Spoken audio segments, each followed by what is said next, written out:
Hey y'all, welcome to the Devon A. Morris Unfiltered Call-In Show. Have a seat. Let's get ready. You have any questions? Come on, call in. Come on to that Discord channel. Do me a favor, get the unfiltered crew some finger snaps. We're ready to get started here. Mondays, 8 p.m. Every single Monday, we're here. I'm excited about it. Are you? Let's get this show started, y'all. The greatest scrum show on earth. I'll see y'all soon. Enjoy.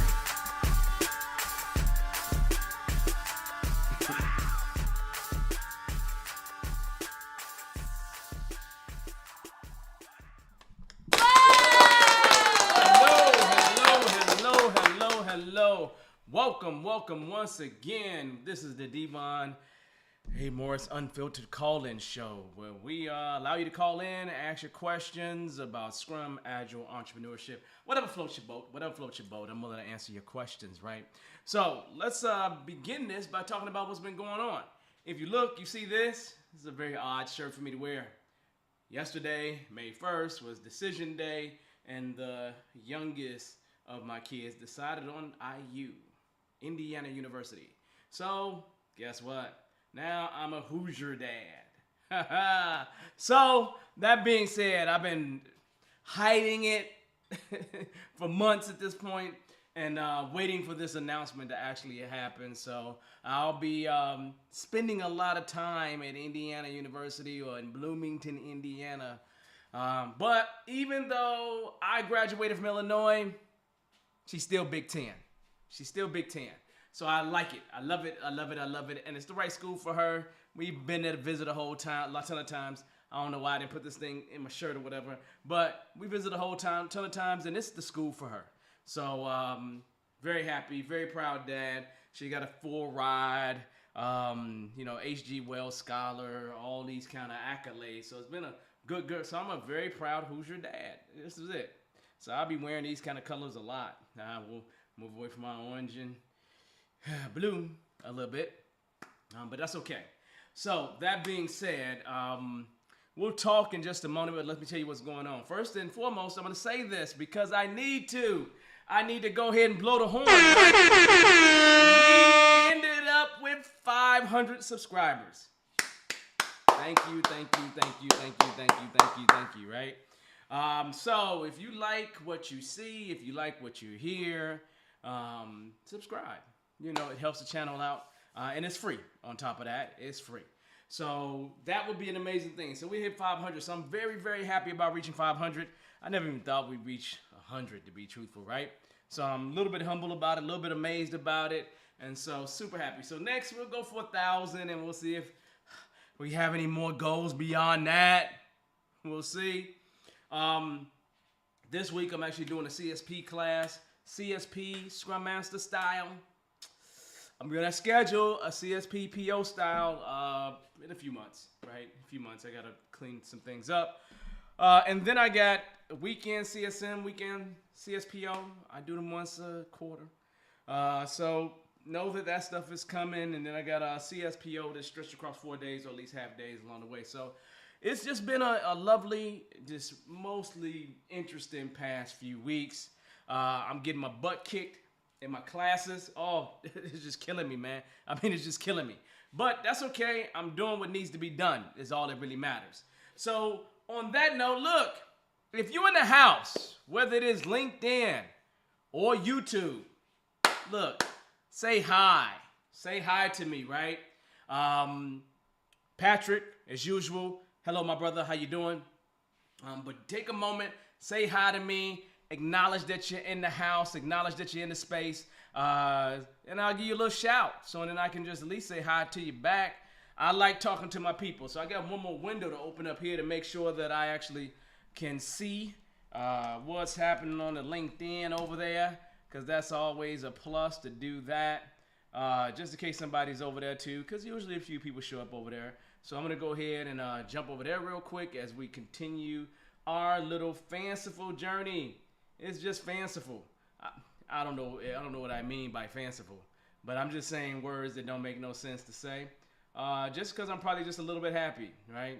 I'm a Hoosier dad, right? Anyway, now don't even ask me what a Hoosier is. Everybody's giving me a different story, to be truthful, right? But it's all good. It's all good in the neighborhood. This week is one of my brother's birthdays. You know, we was just talking, so you know, life happens. So I'm gonna say, Jackie, hello, Jackie, how you doing? Welcome, welcome, Jackie. Yusuf, welcome, welcome, welcome. Nice to see everybody for sure. Again, just say hi. You know, just say hi. It gets me all excited when I see people around and they say hi to me, cause I don't mind saying hi to you. What's that all about? I love to say hi to you. I love to say hi to everybody. There's no reason to not say hi. It's kind of rude when you don't say hi, right? So please say hi. All right, so today we do have a topic to talk about, and the way this operates, the way we do things within this setting isn't a complicated thing. You are certainly welcome to join the show, okay? Now to join the show, I need to provide you with a link, okay? That link is, I'm just, oh man, I just signed out. I just signed off. I signed out on one of my, that's just, oh, that's whack. To sign out while I'm actively doing the show, I'm going to sign out. That makes no sense. So I got to sign in to make sure that I can actually do this. That makes no sense, man. Devon, you just had a whole problem. But on that note, I may not be able to send this link immediately to you, but I will try as I get the opportunity to. But the link has been the same that it's been for time immemorial. I haven't changed the link whatsoever. So once as I have a conversation with you, I'll go ahead and get myself logged back in so that I can take care of that and send you guys the link and we'd be good to go. So on that note, let me tell you what happens, right? First and foremost, you're welcome to call in. I'm going to put the call in link in there before we actually go ahead and start asking you to call in. If you have any kind of questions, please do that. Call-ins take priority. So the other thing that you can do is actually throw whatever question you have into the comment. Just throw it in the comment and I will do my best to get to that. But just remember, call-ins take priority. So if you really want to have a conversation, we had a really good conversation last week, right? And some people said to me, it was a good tough love, but you know, I got to be like your big brother. I got to be like your big brother. I'm like family for you, right? And so I'm going to be truthful with you. As truthful as I can be, right? And so you're welcome to call in. You're welcome to throw it in the chat. That's another way to do it. We will talk for probably 15 to 20 minutes after. And then after that, I pretty much open things up, okay, at that point. So if you actually jump on the call in, just know I will not truly answer. I'll answer, but you'll be in the green room until, 20 minutes after, 15 to 20 minutes after. So topic of the day is to squash resistance. I'm curious, right? For some of you all, why do you think people resist change so much? Because realistically, when we start talking about, agile transformations and things of that nature, we're really talking about organizational change by another name, okay? So we can try to make it sound fancy, but there's nothing fancy about it. We're really taking people through organizational change. And I'm really curious from you all, because you all have been around this thing long time, right? And so what do you think are some of the reasons why people resist change? Because maybe if we identify some of those reasons, we can actually squash the resistance. If we know why they're resisting, maybe we can quail or squash the resistance before they even resist. Would be nice. So throw in the chat for me if you can think of some reasons why people resist change. So do that, and as we do that, I will go ahead and start having this conversation. So for me, hey there, Evelyn, how you doing? For me and what I classically see, okay? Probably the most popular reason that I see that people resist organizational change, especially in agile transformation, is they have the wrong mindset. They have a mindset that doesn't work very well with the things that we're doing or with what we're trying to achieve or how we're deciding to move forward, right? And their mindset just is not working well with it. And so when you have someone that has the wrong mindset, and you know, let's just say they're not completely against it, their just mind isn't there, right? Their mind, for some of you, may lean on the right-hand side of the Agile Manifesto, may lean more toward processes and tools, may lean more toward comprehensive documentation, may lean more toward, you know, following a plan, you know, and the rest of it, right? So the question becomes, if they have the wrong mindset, how do you get them to have the right mindset? How can you maybe partner with them to maybe find the right catalyst to help them make that transition? You know, if there's nothing in it for them, then maybe they have no reason or desire to make that change. There could be all kinds of things going on, but the question becomes, you have to work with them to help them get the right mindset. Now, for me, probably the way that I'll do that, let me close my iPad, it's over here trying to talk to me. The way that I probably primarily do that, especially for people, okay, well, let me say two things, right? There are just going to be some people that's just not going to change, right? So we can agree on that, right? But let's just say I put them to the side, I put them in the box of people that just are going to, no matter what, they're going to die in a building that's burning down. But the other ones, I tend to take the time to get to know. You know, I really, really do. Because if I take the time to get to know them, normally what that means for me is I can figure out, I can work with them to try to figure out what is it about their mindset that really truly needs to change? What is it about this new mindset that really doesn't work for them? And then if I can understand that, maybe I can find the right word or the right statement or give the right speech or present them with the right whatever it is to help them see that, you know, there's more positive in making this change for the collective if we actually move forward and try to do that. So with me, when I see the wrong mindset, I'm just going to do things to try to change that mindset. If I have 1% hope, do you hear me? 1% hope, I'm going to work toward changing that mindset. I get that there are people that's not going to change. I agree with that, right? That's not going to change.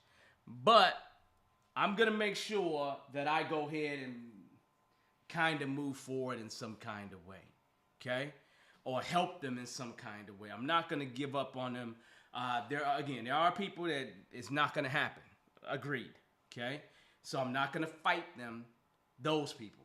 I'm going to spend my time on the people that I have probably a chance at, right? So I'm going to work to change that wrong mindset. Because I realize that most people have more of an agile kind of mindset outside of work. And normally outside of work, they do, right? So that's one thing, okay? Another thing that I classically see as as resistance to our change, right?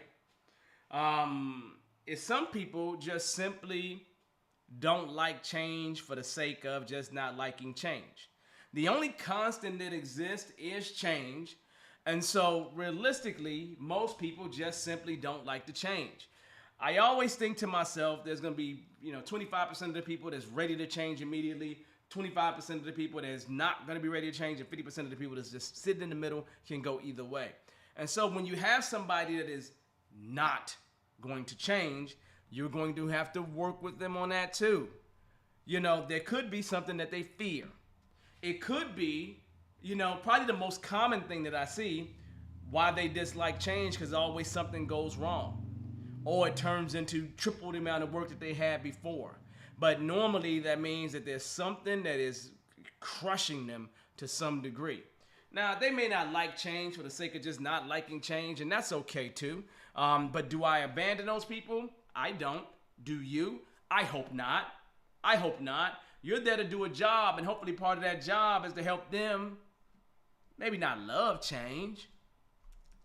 But realistically, do I care that you love change? That's not my objective. I'm not trying to get you to love change. I'm just trying to get you to be a part of the change. I'm trying to get you to be accepting of the change. I'm trying to make sure that you're not a saboteur. That you don't try to do some, as Bugs Bunny, some sabotage on us, right? I don't want that to happen, right? And so, even if you dislike change for the sake of disliking change, I'm going to try to help you, okay? And again, there's no perfect way of doing this. There's no perfect way of dealing with this. But I'm going to try to help you make it through. No question, no question, no question, all day, every day. That's what I'm going to do. Another thing is, have you ever run into that person who just doesn't like to collaborate?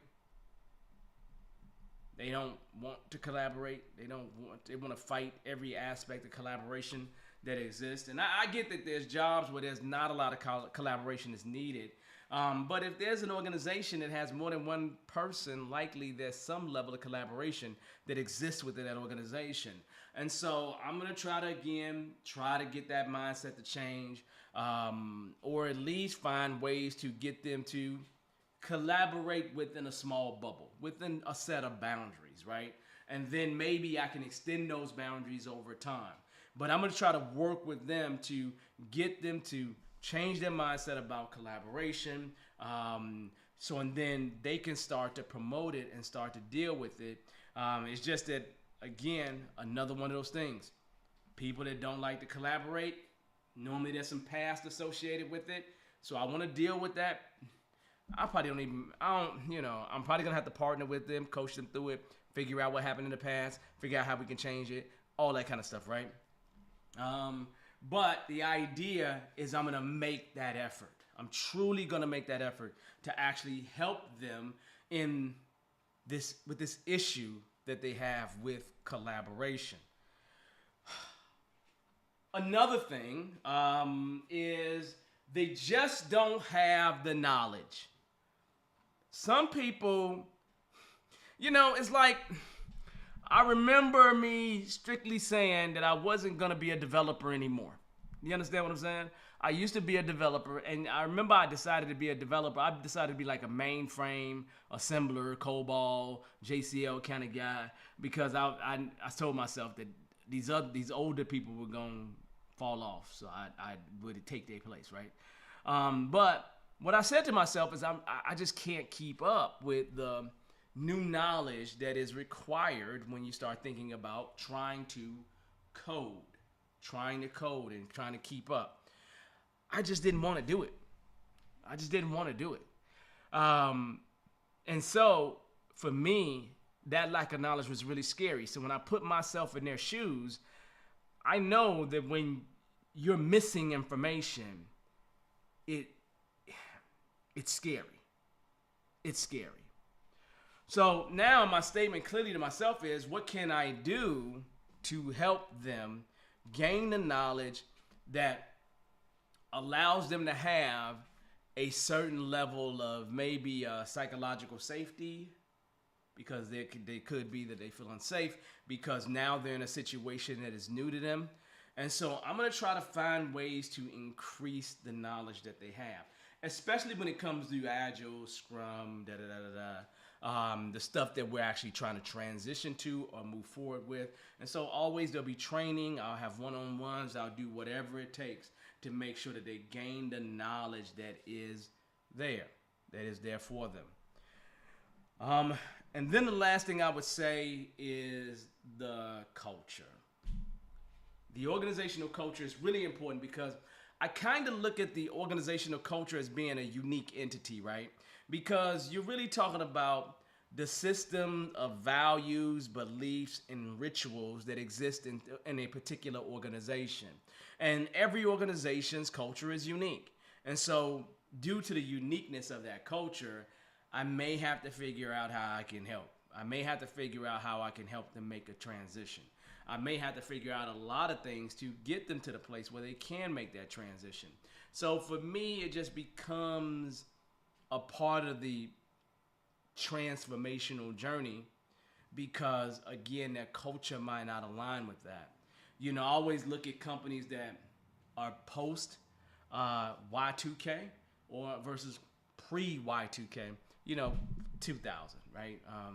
You know, and maybe I say 90s, right? You know, as computers started getting bigger. And cultures that are older, you know, tend to have more stoic cultures, right? You got decades upon decades of building a culture. And so it's way more stoic. It's going to be less, it's not going to be willing to change as often or you know, it kind of turns like the Titanic. It happens, right? But I got to start changing that culture, and probably I'm going to do it with small changes over time. Just small experiments, see what sticks, and then grow those things where we win at and keep moving, keep experimenting, keep changing things. So and then it doesn't feel so abrupt to everyone. So I got to deal with that. So that being said, you know, I believe that those are the ways that you squash resistance. The final thing that I would give you to squash resistance, and this is my number one thing, and I heard it today in class. I literally heard it today in class. Said a little differently than I would say it, but I'm going to say deliver, deliver, deliver, deliver. Okay? And I normally just say it 3 times. I think I said it 4. But deliver, deliver, deliver. Right? The reason why I say that is because it's like some of you have heard when people are starting a brand new business, right?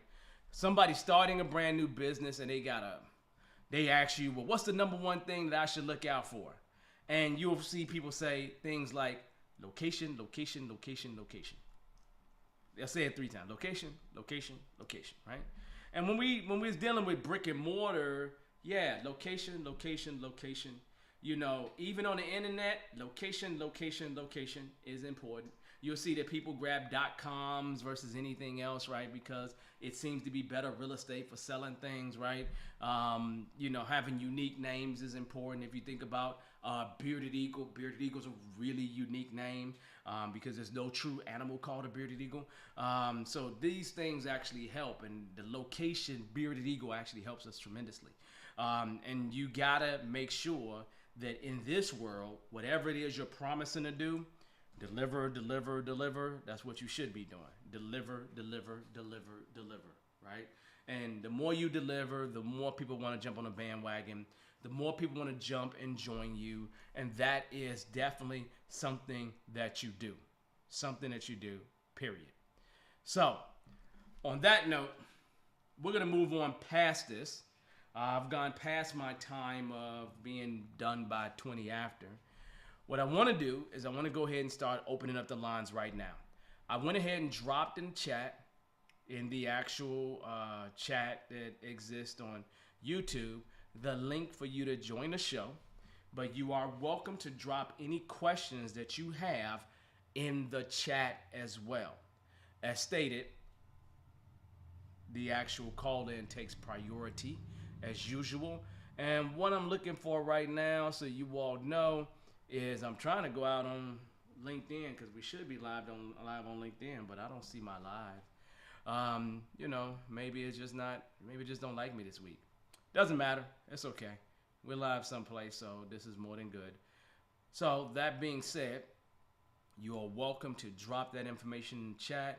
You're welcome to go ahead and phone in. As I go ahead and look for this LinkedIn place where I should be, but it doesn't look like I'm there because I wasn't able to open it earlier, and that's okay. If we weren't able to go live there for some strange reason today, I don't know why we wouldn't have been able to. It don't make any sense because we always are able to. So maybe it's something I did wrong. I'll just have to have a retrospective like I normally would do and figure out how I'm going to get better at doing this next time. Let's see. Nah. No, I just don't see it. Okay, let me see. Got my events. Well, there we go. All right, so I'll throw it in the chat over there too. So then we're good to go there. And I don't know why it didn't go live for that, but it just didn't. So that's okay. It's like waiting to broadcast for some strange reason. I'm good to go. So LinkedIn, I'm sorry I didn't get you today. It's all right. So that being said, yeah, resistance is a big deal, right? You always run into problems that people actually have.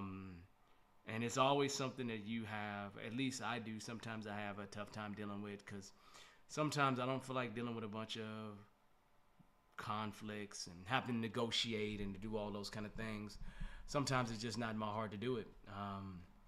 And then depending on what level a person is at, that could have an issue, especially in terms of trying to squash resistance. But if you deliver, trust me, delivery is the one-all cure for everything. It truly, truly, truly helps out when it boils down to it. So it's just, for me, top of the line topic, resistance that actually happens. I had a lot of people ask me today about careers. And so some of you all, you may want to consider getting, raising up your certification level. Because I see more and more companies are starting to look beyond CSM, CSPO to kind of go beyond foundational and just kind of start moving up the ladder. And even if you're not a Scrum Alliance kind of person, the other certifications, most of them have levels to them to some degree, just as a way to show that you have another level of expertise. So I would definitely, if I'm you, I only have a CSM, CSPO, I probably would start looking out there to see if organizations are interested in the other kind of certifications that exist. So just to kind of throw out the Scrum Alliance ones, once you get a foundational one, the foundational is CSM, CSPO, CSD. Then you have the advanced level ones, advanced CSM, advanced CSPO. And then you go a notch above that. I guess that's professional, certified. So you talk about the professional Scrum Master, the certified Scrum Professional, the certified Scrum Professional Scrum Master, the certified Scrum Professional Product Owner. Okay. And then once you get that level, then you can go in CTC, Certified Team Coach, CEC, which is above that, Certified Enterprise Coach, or the other side of the branch, Certified Scrum Trainer. So that actually allows you to do that. Now, here's the deal, where one thing I had to answer for somebody today is, do you have to have, in order to be a CSP, do you have to have both advanced in the Scrum Master and advanced in the Product Owner? The answer to that is no. You go straight up one path, right? So if you are only interested in Scrum Master, you go take your CSM, then go from your CSM, a year later, go advanced CSM, and then, I guess a year later, go Certified Scrum Professional - Scrum Master, okay? And that's still your CSP. Your CSP is slightly different in terms of Scrum Master because there's a focus on the Scrum Master versus the Product Owner, so they are kind of separate, very separate certifications. So they, obviously, if your expertise is going to be a product owner, you want to go with that line of product owners. So realistically, as you really sit back and start thinking about what you do, how you're going to do it, think about how you're going to level up. Because I told people when COVID started, as I was having classes, COVID was the perfect time to level up. We are a little bit past everybody being stuck in the house, and now you're in a situation where you still can be leveling up. You can absolutely still level up. I mean, this is the time to start really leveling up and taking whatever it is to the next notch of where you want to go. So that's really important for you to do that and really take the time to do it.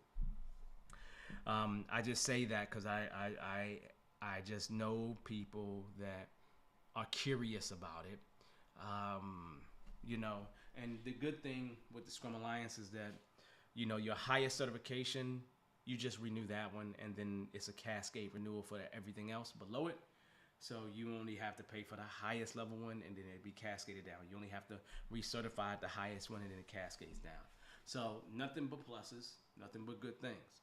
So I'm gonna ask one more time, see if anybody has any questions that they would like to ask. Please drop it in the chat, or you're welcome to join the show.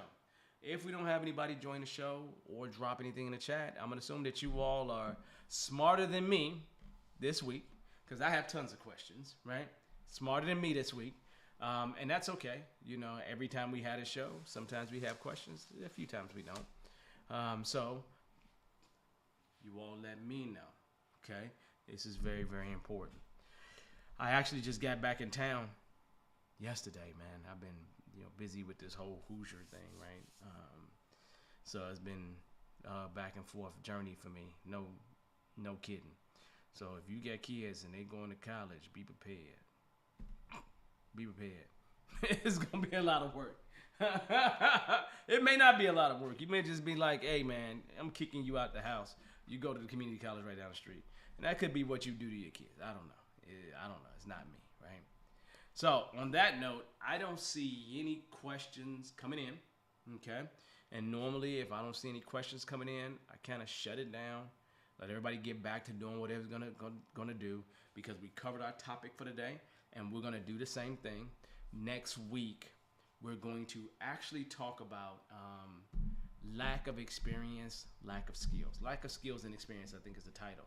So next week, we're gonna start talking about your experience. Well, look, I was trying to go, and it don't look like I'm gonna get to go. So I have someone that's called in, so we're gonna have a little conversation, and this is one of my peeps that normally comes around every so often, so we'll see. I'm going to go ahead and assign her and grab her and let her join me. Hey there. Can you hear me? Yes. You should not be trying to make yourself look pretty. After you call. I'm not used. When you call, it's over.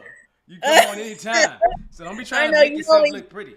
You always pull me in. I'm looking all crazy like I did something crazy. So how you been?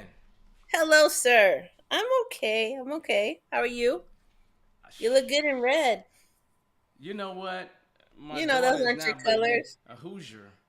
So she going Really? to IU. So I gotta be red. I gotta wear a lot of red now. I mean, this Bearded Eagle is black and red, but I gotta wear all. I don't know what kind of red this is, but I guess it's crimson, whatever it is. Yeah, so, crimson. A crimson kind of red. So I'll be wearing a lot of crimson in the next 4 years. Yeah, I know. My kid, she decided she was going to do Morgan State University, and then I don't know what they might move over to Spelman or something, but. Okay. Well, this is, yeah. So they did their decision. Yeah. Trying to figure it out now. Yep. Yeah, but yesterday was decision day. And It's decision day. Yep. Yeah. Hey, I made it through it. That's all I know. I did. Yeah, I know. So, Miss Wendy, what's going on with you? Talk to me. Let's see. I got my PSM1 last week. Okay, congratulations. Thank you, sir. And all you really had to do was just take the test, yes? I did the training. You did extra training, okay. All right. Correct. And I did the training for PSPO, so I'm going to take the test this week. Okay, so the product owner version of the CSPO. Correct. Okay. Yeah, because a lot of movement at work. I lost my PO, so I'm wearing 2 hats or trying to. Okay, all right. Help me, D1. I'm sitting here trying to figure out one role, and now they the only fortunate. I know that's a no, but well, let's not talk about the no part, right? Okay. So everybody that is online right now, please understand a simple statement. No matter what certification you take, nobody's going to recommend that you play more than one role. That's just facts, right? But is that reality? No. There's always situations where people run into the possibility of playing more than one role. And we have a situation where we have right now somebody playing more than one role. So the question that you have is what, since you are playing more than one role, what is your question? Because you know what to do. I mean, here's what you just done. Now, let me, you tell me, am I wrong? You already are a certified Scrum PO. Product Not owner. yet. No, Not no, yet. no. You took the CSPO with me. Oh, yes, yes. I'm sorry. Yes. Go ahead. Yes, yes. Okay. Which Yes. which to me, the PSPO is roughly 90% of parallel, right? Okay. Yes. Correct. You are a certified Scrum Master, Master. Correct. and the PSM is 90% a parallel. Correct. Okay, so Yeah. now my question for you is, to me, those were just more refreshers for you versus Yes. anything else, right? Because the content, I'm going to assume, is mostly the same. Because Ken started foundationally the CSPO, and he went and created at scrum.org the PSPO and the PSM. Okay? Thank you. So for Yeah. me, you know 90% of the information. So now my question for you is, since you know 90% of the information, and now you're stuck in a position where you are going to be playing two roles. Okay? Now, is this what they really truly expected you to be, the product owner and be the Scrum Master? No, no, not at all. So then what question are you asking me? How can I leverage this to I mean, I don't think it's bad to know both sides. Oh no, it's not bad at all. And Okay. it's not a question of knowing. It's not a question to know or not to know both sides. Okay. Because, realistically, as a Scrum Master, let's just say you have a PO that does not know what they're doing. Okay. Well, how the heck do you teach them if they don't know what they're doing? Right? It's a little different being like a developer type, because that normally has another type of skill that's associated with it. But you understanding how to manage a product backlog could actually help that product owner. You understanding maybe how to split requirements can help that product owner.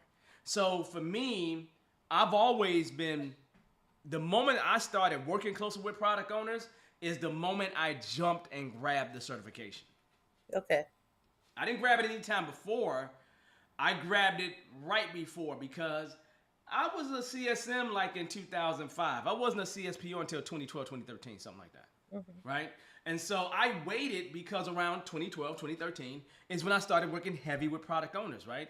And so for me, it was timely for me to go jump and get that information, right? Because then I'm a little nervous and a little scared, and I'm trying to make sure that I can do justice to the people that I'm working with, and not only think to myself, I'm only working with the actual developers that exist, right? So for me, that's not a bad idea to go and learn something that can help others that exist on your team. And look, you're not going to go any faster than what the product owner can produce requirements. Right. You're not going any faster than that. So at the end of the day, when it comes to requirements, your product owner is your bottleneck, right? And so the question that you got to ask yourself is, how are you going to take what you've learned, because now you've learned it 90% twice, and then there's deltas between the two classes, the two certifications. How are you going to take what you've learned and now start to apply that so you don't lose it? That's what I want help on. That's what I mean, aside from doing it, I don't know how do I do this effectively Do you and do you, learn, do you, because do you physically have a product owner? Do you have a product owner is the question. on my team, Mm-hmm. no. Okay. Are you It's going gonna to have be a product owner? eventually. I believe I'm not honestly. I don't know, because my team is a little smaller, and our Hmm. we are more of a Scrum Kanban type thing. Okay. So that's why they're allowing me to dip and dab on both sides. So Then you may not need both of those roles. okay, Okay. Hear me for a second, right? okay, You're likely working on more of an operations kind of team, right? mm-hmm. Okay. Mine is a little bit, but if they flip me and if they do the switcheroo like they just did now, Mm-hmm. Well, they did like the ring switcheroo. around the rosy, yeah. Well, okay. Our product owner went to a different role. Mm-hmm. I'm on the smaller team. Yeah. She was also doubling as the product owner on one of the bigger teams. Mm-hmm. So they are minus a product owner. Mm-hmm. But there's three additional teams. Mm-hmm. So there's four total. Okay. She doubled on one Mm-hmm. and then we had two more products. So we had a total of three product owners for four teams. Okay. So ideally the product owner that they will find Mm-hmm. will have there'll be three and I'll be doing double duty over here. Okay. As we get experience, they're gonna switch. I know they're gonna switch us around, Okay. or I may have enough experience to look at other opportunities. That's just me thinking. Okay. So I want to Ah. be prepared. I want to be prepared for Mm-hmm. either scenario. Then I would say to you, the best thing for you to do is to gain as much domain knowledge as you can possibly gain. Okay. Domain knowledge is the real trigger or real key to you being a good product owner. Well, to being a great product owner, because you can learn all the techniques, right? How to split and how to manage a product backlog. Those are just techniques that you can utilize, and that just stuff just takes practice and time. Also, getting the domain knowledge is also takes practice and time. So I'm assuming that you got stakeholders and everything else. Learning how to manage stakeholders is a plus because it's something that you can utilize as a product owner. So for me, it sounds like you playing a dual role. I'm not too worried about. I'm Okay. more worried about you taking that product backlog and truly learning how to manage that product backlog. So I'm going to take a step back for a moment. I'm assuming that you don't need a vision. You probably got a business case, but you have an overarching idea, like a product goal of the purpose behind this product and why the product exists.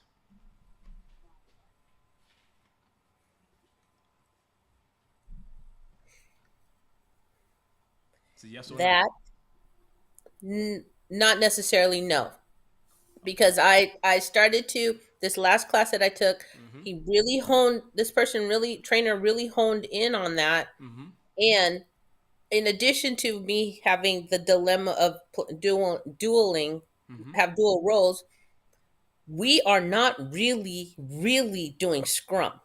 Well, and this is my point, right? So We- I'm not worried about you whether you're doing Scrum or not. Just notice I hadn't said nothing about Scrum Okay, or the other process because okay, you are doing more than likely Scrum Bond, right? A combination of Kanban and Scrum.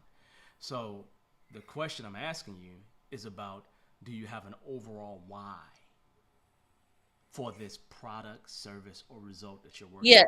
yes, we do. Okay. So now you have stakeholders that feed into that why, yes. Yes, Okay. correct. So Yeah, now you have to understand their needs yes, and how those needs will translate into the product, result, or service that you're working on. correct. So you have to get that understanding because having that understanding is going to help you to prioritize. Because when you have two stakeholders who want something right now, how do you Right, say which one goes first and which one goes right. second? Yeah, That goes back to whatever your overarching why is, and right. then the current climate of whatever it is you're trying to do. So Yeah. realistically, you're going to have to learn how to manage the stakeholders, and you're going to have to drive towards some why that you're trying to achieve over time. Or you could be just a ticketing system where you are knocking out pieces, knocking out tickets, you know, as they come in. That could be exactly what you're doing. Hmm. But it sounds like to me, in having that why and learning how to manage stakeholders, gaining that domain knowledge is what's going to help you. Yes, Um, so exactly. you need to take time and start learning from folks. Now, do you have a business analyst that you're working with? Not me one on one, Okay. but um I can. Okay. Well, Yes. I'm less worried about the business analyst. I'm more worried about whoever has the knowledge and that you have access to them. Yes, I So, do have access to them.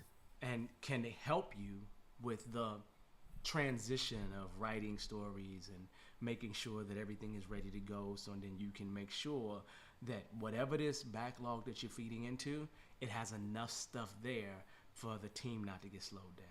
Okay. Yes. I because can. I can. that's really your big trick right there. Your trick is to make sure that regardless of whether you call it a sprint or you have just a list of stuff you're working out of, that the team doesn't slow down and stop. That's the bigger key for you. And so Okay. now you got to make sure that you have enough product backlog. So now you're going to become your own bottleneck, right? Right. Because the more time you spend doing scrummish kind of stuff, let's just say process stuff for lack of a better term, the more you spend doing process stuff, the less time you got just to spend managing the requirements, managing the product itself, managing what I'm going to call just product ownership in general. So Okay. you have to be the owner of whatever that idea, product, that thing is, right? And you are the owner of that. And you got to manage that thing moving forward. And when I would be thinking about this, my overarching why, my vision, my product goal, whatever you want to call it, then I'm thinking to myself, how does each one of my requirements help me to achieve that? You get. Okay. Yes. Right? Each one of them Yes. help me to achieve that thing up there, right? And you want to keep making sure that your stuff helps you to achieve that. And it would be helpful if you could make sure that you have an idea of the return on investment for items that are going to be in your product backlog, right? And so it's likely you'll have things that maybe could be epic size or story size, but it doesn't matter in your world because you're not necessarily doing sprints, right? We are doing sprints. Oh, ho, ho, ho, ho, ho, ho. This is Oh, interesting. goodness. Here we go. We are This doing this sprints. is interesting, right? So that Yeah. means that, and again, it's not a problem. The bigger issue that I have is that it sounds like to me that your work can lock down for a couple weeks, and you don't have changes that happen all the time. So that means that your team can actually focus for a couple weeks on something, and then the next couple weeks focus on something separate. So is that the case, or is things always changing for them? Um, we have some things that are ongoing, Okay. and there are other. We have a little. My team has a little bit of everything. We have. Mm-hmm. Okay, we do supporting of the other teams. We do Mm-hmm. uh validations and everything of because we're the integration work. We do the integration Mm-hmm. testing and all that with them. We have ongoing um, things that we have Mm-hmm. just specifically to our team, Yeah. and then we got the interrupt work, and then we've got the stuff so, So then you also make a commitment from sprint to sprint to sprint. So what correct, you're fundamentally saying to me, because I talked to you about this tactic before, of correct. splitting time where 40, 50, 60% of Yep, your sprint is dedicated toward sprint work, and then the other is dedicated toward interrupts and all that kind of stuff. We talked about that correct. before. So you're actually doing that. And for those that don't understand what I'm talking about, there are situations with some teams where you are forced to have work that wasn't planned come in. Can you really get away from it, get around it? If your team is structured to handle that work, probably not. Okay, so you plan for that interrupt work. You plan for Hmm. that kind of work, that unplanned work to come in. And the way that I classically do it is by taking a percentage of our capacity. What do I mean by capacity? What I mean is the time you have available to do work in a sprint. Let's repeat that.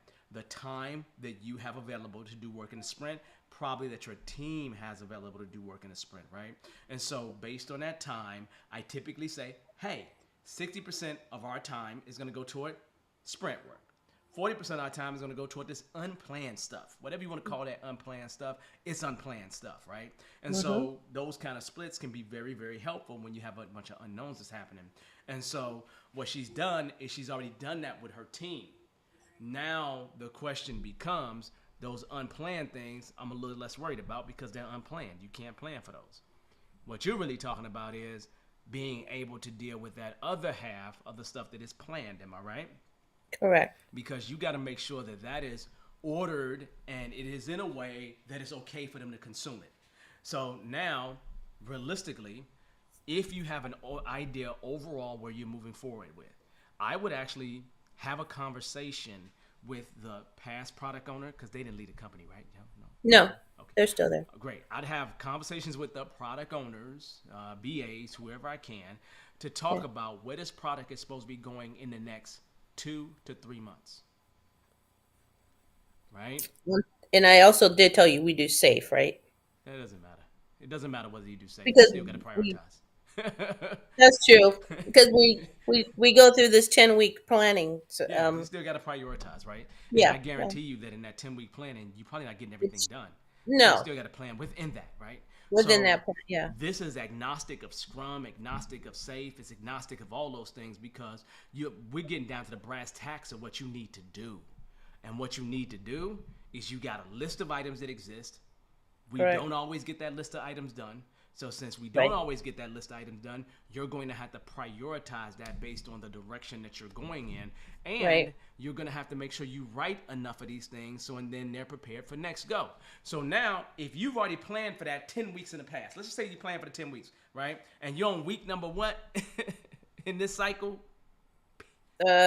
We got 2 more. We got 4 more weeks. 4 more weeks. Okay, so now you're in a situation where you need to prepare for the next cycle, right? Yep. Okay, so now I would be meeting with the powers that be, the product owner types, to help me determine what is the next direction that we should be moving forward in. You all know more than me.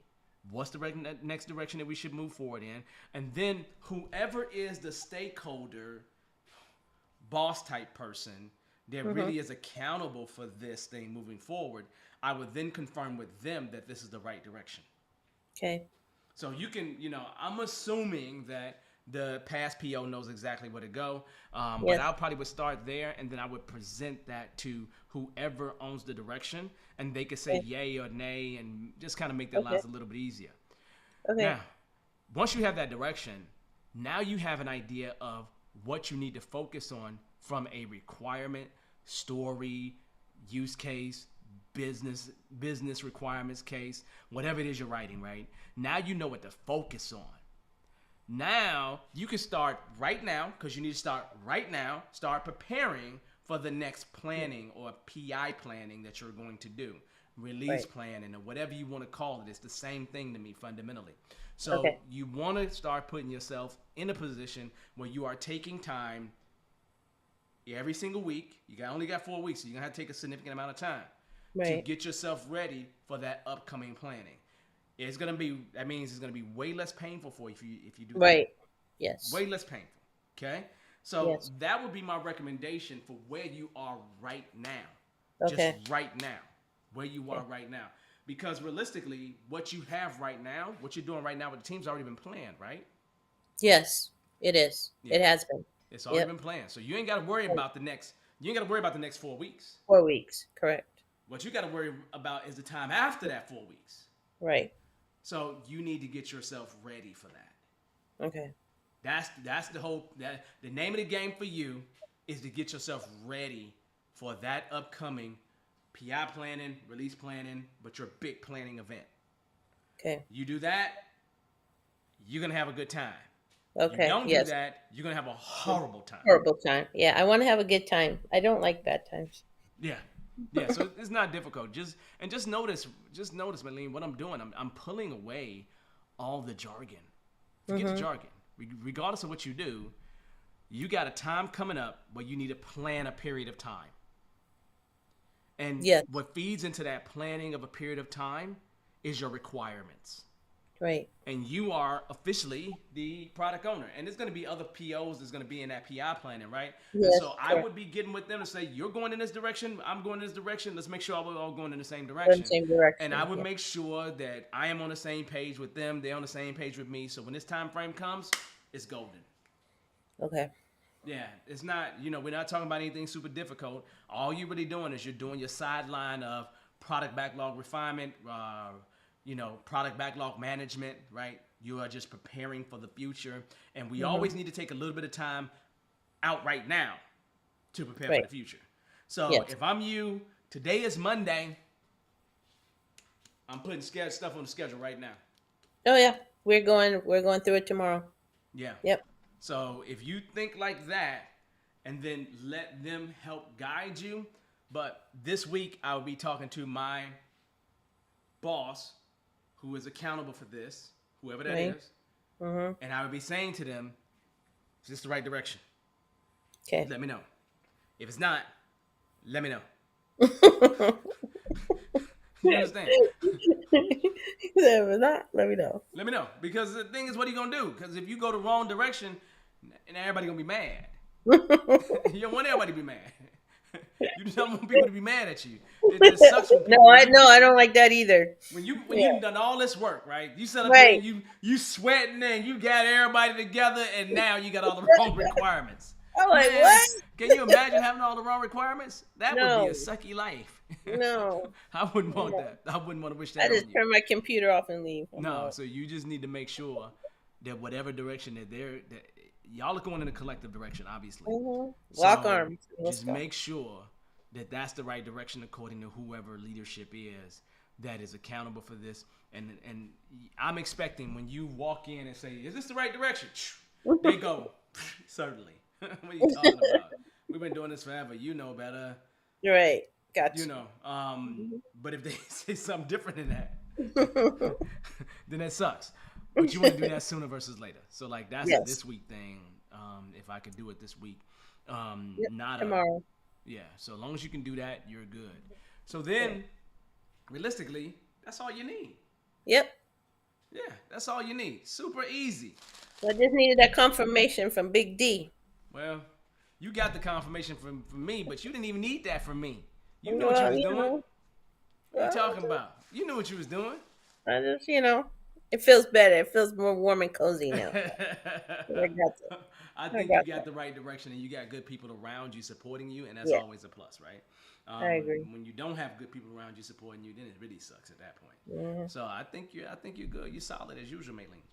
Okay. Anything All else you right. need? No, how you doing? Look, I'm busy. I'm busy. I'm ridiculously busy, and I like it that way. good. I don't want to Keep be you out of anything less than trouble. ridiculously busy. No, everything's Mhm. fine. School is fine. Kids are fine. You know, the kids are kids. They always got their drama. Right. Yeah. Everything. I have no reason to complain. All right. Good. It's good to Yeah, hear. no reason to complain. Yeah. All right, then. I know I'll be talking to you in the next 2 or 3 weeks. Yep. So I'm gonna talk to always you come probably back. next week or the week after for sure. I'm waiting for you. I'm waiting for you. I'll wait. Maybe you need to come here and teach me something. Oh, okay. You Well, I'm gonna put waiting me for on? You gonna put me on payroll? Let's do I'm this. gonna put you on blast. Is what I'm gonna do. That's what I'm gonna do. Okay. All right. Well, you need something. Let me know. Okay. All right. All right. I'll talk to you Always later. Okay? wonderful seeing you. You take care. All Always a right. I'll pleasure. see you soon. All right. Bye bye. Okay. Bye. So, pleasure as usual. I always enjoy having a conversation with her. I think she's a star. She's a star. Like I wish I had that kind of energy. I would say to you that she's probably with Maylene, she's probably in a better position in her time as a scrum master than I was in a similar position with similar timing. I know she over there giggling and smiling and cheesing and everything, but I'm being really honest. I'm not making this up, right? I did not have the title Scrum Master in my first 6 months, in my first year. I did not have the title Scrum Master. I was not officially the Scrum Master in my first 6 months in my first year. So all this flashy stuff that you see now, that's all great and fancy, nope, I ain't had none of it. So Miss Maylene, she's in a better position than I was in at a similar position in the career. So hats off to you. You're doing very well. And there's a lot of you out here that you see the end result of where I'm at now. And trust me, where you're at right now, you are probably in a better position than I was at a similar point in my career in terms of Scrum. So hats off to you for, working this thing and making it work for you. But on that note, we usually have a good time. I'm glad we had someone phone in, even though I was about to shut the show down, because I'd be like, look, if nobody's going to call in, I'm not going to just sit here and be lollygagging. I'm not going to do it. On that note, you know I love y'all. I really, really do. You know what I do? This is stupid. My camera is focusing, right? And it likes to focus. So if I do this, it's gonna focus a certain way. I do this, it's gonna focus a certain way. I keep moving back, and it loses focus, and I move forward, and it, yeah, so it's auto-focusing all day. I'm sorry. I like to move. My apologies to you for me moving around like I do. I cannot help it. On that note, I do love y'all. I do appreciate y'all giving me the time or allowing me to come into your lives. First thing I'll say, if you haven't subscribed, please like and subscribe this. It always helps the channel out, and all we're trying to do is just grow. We had our 500 sub on YouTube. So again, I'm going to go ahead and go. I'm going to go ahead and give it applause as well. Because realistically, just having 500 subscribers is big for me because I didn't expect to have any. On that note, I do appreciate y'all. We will continue this next week, same time, same place. Other than that, y'all, I didn't see any questions in the chat at all. I did not. So look like everybody got their questions answered. So I'll see you all next week. Hey, bye. I'll see you. See you. So good night. Oh, I was supposed to say peace. Peace. Have a good night, y'all.